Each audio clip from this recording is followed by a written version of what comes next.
Taste the Daily. ಜಮೀನು ವಿವಾದ ಸಂಬಂಧ ಎರಡು ಗುಂಪುಗಳ ನಡುವೆ ಮಾರಾಮಾರಿ ನಡೆದಿದೆ. ಆಸ್ಪತ್ರೆಯಲ್ಲಿ ಎರಡು ಗುಂಪುಗಳ ನಡುವೆ ಹೊಡೆದಾಟ ಆಗಿರೋದು. ಮೈಸೂರಿನ ಎಚ್.ಡಿ. ಕೋಟೆ ಸರ್ಕಾರಿ ಆಸ್ಪತ್ರೆಯಲ್ಲಿ ಘಟನೆ ನಡೆದಿದೆ. ಎರಡು ಗುಂಪುಗಳ ಹೊಡೆದಾಟ ನೋಡಿ ಬೆದರಿದ ಇತರೆ ರೋಗಿಗಳು. ಶರೀಫ್ ಕಾಲೋನಿಯ ಜಮೀನು ವಿಚಾರಕ್ಕೆ ಗಲಾಟೆ ನಡೆದಿದೆ. ಮೈಸೂರು ಜಿಲ್ಲೆ ಎಚ್.ಡಿ. ಕೋಟೆ ತಾಲೂಕಿನ ಶರೀಫ್ ಕಾಲೋನಿ ನಾಗರಾಜು ಹಾಗೂ ನಯಾಜ್ ಗುಂಪಿನ ನಡುವೆ ವಿವಾದ. ಇದೇ ವಿಚಾರಕ್ಕೆ ಎರಡು ಗುಂಪುಗಳ ನಡುವೆ ಗಲಾಟೆ ಆಗಿದೆ. ಗಲಾಟೆಯಲ್ಲಿ ಗಾಯಗೊಂಡು ನಾಗರಾಜ್ ರವಿ ಆಸ್ಪತ್ರೆಗೆ ದಾಖಲಾಗಿದ್ರೆ ಆಸ್ಪತ್ರೆಗೂ ಗುಂಪು ಕಟ್ಕೊಂಡು ಬಂದು ನಯಾಜ್ನಿಂದ ಹಲ್ಲೆ ಮಾಡಲಾಗಿದೆ. ಎಚ್.ಡಿ. ಕೋಟೆ ಪೊಲೀಸ್ ಠಾಣೆಯಲ್ಲಿ ಪ್ರಕರಣ ದಾಖಲಾಗಿದೆ. 13ಕ್ಕೂ ಹೆಚ್ಚು ಜನರ ವಿರುದ್ಧ ಇದೀಗ ಎಫ್ಐಆರ್ ದಾಖಲಾಗಿದೆ.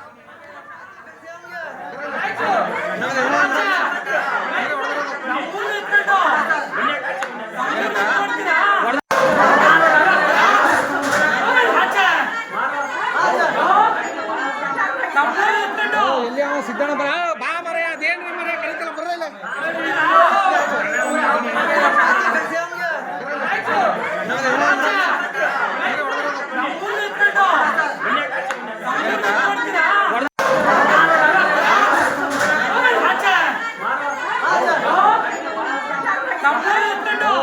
ಸಿದ್ದಣ್ಣ ಬಾ ಮರ ಅದೇನ್ರಿ ಮರ ಕಲಿತಲ್ಲ ಬರಲ್ಲ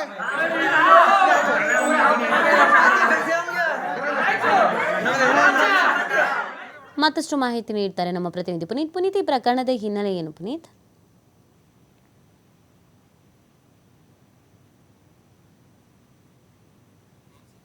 ಪುನೀತ್, ನನ್ನ ಧ್ವನಿ ಕೇಳಿಸ್ತಾ ಇದ್ರೆ ಈ ಪ್ರಕರಣದ ಹಿನ್ನೆಲೆ ಏನು, ಏನಾಗಿತ್ತು? ಹಾಸ್ಪಿಟ್ಲಿಗೂ ನುಗ್ಗಿ ಗಲಾಟೆ ಮಾಡುವಂಥದ್ದು ಏನಿತ್ತು?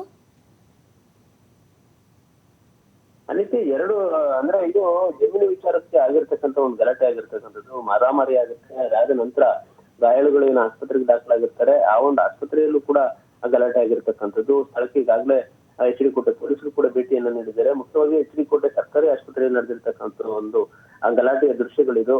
ಎರಡು ಗುಂಪುಗಳ ನಡುವೆ ಈ ಒಂದು ಗಲಾಟೆ ಏನ್ ನಡೆಯುತ್ತೆ, ಅದು ಆಸ್ಪತ್ರೆ ಆವರಣದಲ್ಲಿ ನಡೆದಿರ್ತಕ್ಕಂಥ ಒಂದು ಹಿನ್ನೆಲೆಯಲ್ಲಿ ಅಲ್ಲಿ ಇತರೆ ರೋಗಿಗಳಿರ್ಬೋದು, ಅಲ್ಲಿದ್ದಂತಹ ರೋಗಿಗಳ ಸಂಬಂಧಿಗಳಿರ್ಬೋದು, ಇವರೆಲ್ಲರೂ ಕೂಡ ಒಂದು ರೀತಿ ಬೆಚ್ಚಿ ಬಿದ್ದಿದ್ದಾರೆ ಎಂದು ಕೂಡ ತಪ್ಪಾಗ್ಲಿಕ್ಕಿಲ್ಲ. ಇನ್ನು ಎಚ್.ಡಿ. ಕೋಟೆ ತಾಲೂಕಿನ ಶರೀಫ್ ಕಾಲೋನಿ ಏನಿದೆ, ಅಲ್ಲಿ ಇರ್ತಕ್ಕಂಥ ಸರ್ವೆ ನಂಬರ್ 1/687 ಜಮೀನು ಏನಿದೆ, ಈ ಒಂದು ಜಮೀನು ವಿಚಾರಕ್ಕೆ ಗಲಾಟೆ ಆಗಿರ್ತಕ್ಕಂಥದ್ದು.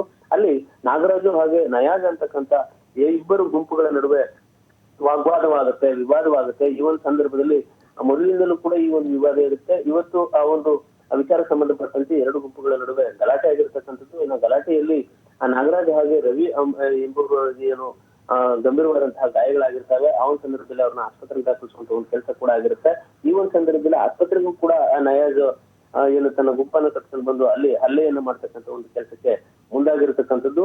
ಹೀಗಾಗಿ ಆ ಒಂದು ಜಮೀನು ವಿವಾದ ಏನು ಮೊದಲೇ ಇತ್ತು, ಆ ಒಂದು ವಿವಾದ ಸಂಬಂಧಪಟ್ಟಂತೆ ಈಗ ಮತ್ತೆ ಪೊಲೀಸರು ತನಿಖೆಯನ್ನು ಮಾಡೋದ್ರ ಜೊತೆಗೆ 13ಕ್ಕೂ ಹೆಚ್ಚು ಮಂದಿಯ ಮೇಲೆ ಈಗ ಎಫ್ಐಆರ್ ಅನ್ನ ದಾಖಲು ಮಾಡ್ತಕ್ಕಂಥ ಒಂದು ಕೆಲಸವನ್ನ ಮಾಡಲಾಗಿರ್ತಕ್ಕಂಥದ್ದು. ನೀತಿ. ಓಕೆ, ಥ್ಯಾಂಕ್ ಯು ಪುನೀತ್ ತಮ್ಮೆಲ್ಲ ಡೀಟೇಲ್ಸ್ಗಾಗಿ.